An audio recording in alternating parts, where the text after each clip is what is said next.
There are towns that run on money, towns that run on noise, towns that run on ambition. But places like ours, we run on food. If you grew up here, you know exactly what I mean. Every occasion had a dish. Every family had a specialty.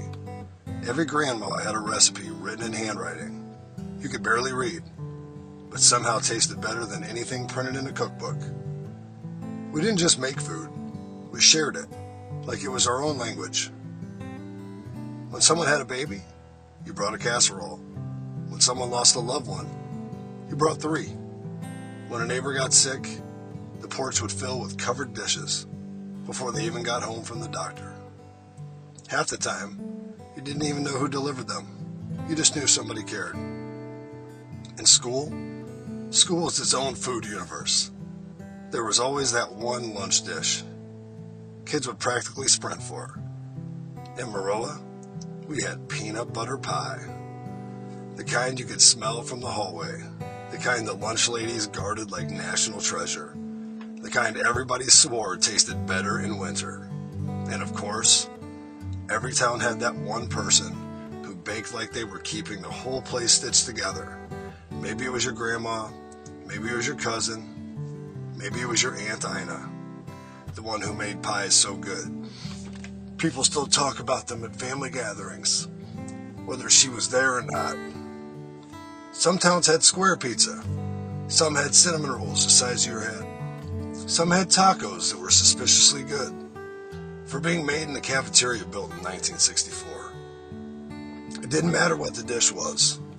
Every town had something kids still talk about 20 years later, like it was a championship season. Food wasn't just something you ate. It was something you remembered. And then there were the moments that made no sense, unless you lived in a place like ours.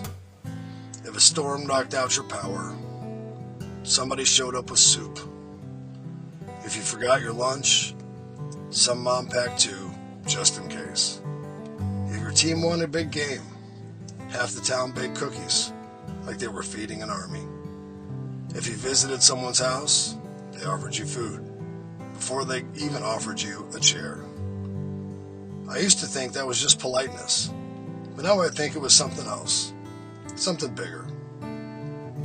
Food was how people said, "You're not alone.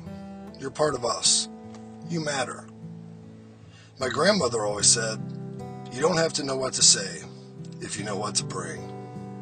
And she was right. Sometimes it was peanut butter pie. Sometimes it was meatloaf.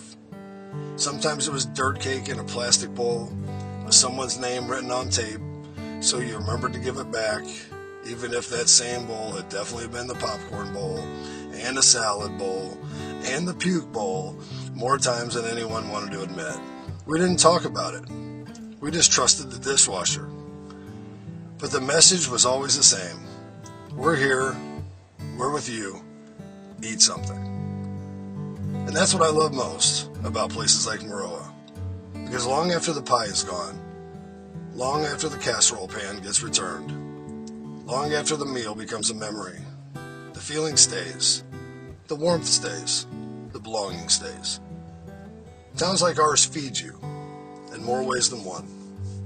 And honestly, I don't think I realized how lucky that was until I left.